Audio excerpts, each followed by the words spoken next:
Okay na. Ito, traffic na naman tayo, guys. Uwi na kami, guys.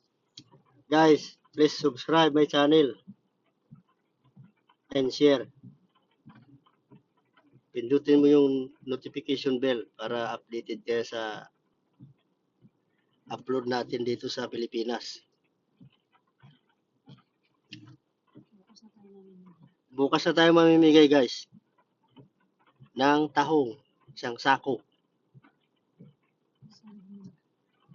Isang sako yun, guys.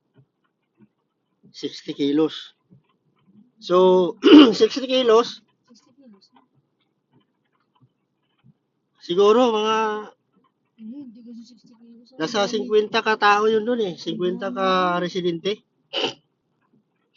Yung pupuntahan natin bukas. Kunti lang yung bahay doon. Kaya doon natin ipamigay kasi malayo sa dagat. Yabong to amin. Galing kami Katmalugan. Ito, uwi na kami. Oh. Labas ng Katmalugan. Doon sa may Tahungan.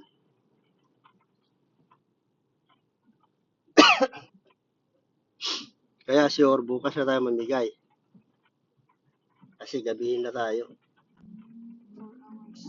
4 hours biyahe. Lapit yan, diba? Sa Kulapit. Oh.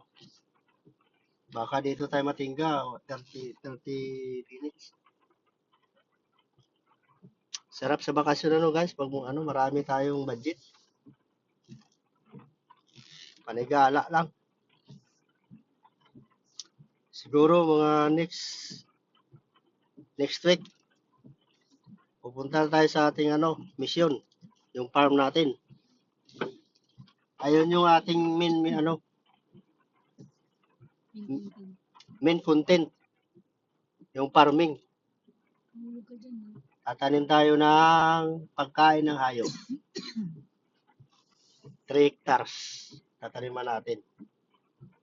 Kaya yung mga kapwa kong OFW, habang nasa abroad tayo, mag-isip na kayo sa kung mahilig ka sa farming, tanim muna kayo ng damo bago kayo bumili ng hayop. Kaya ako wala pa akong hayop. Uunahin ko muna yung damo para hindi tayo mahirapan magsakati.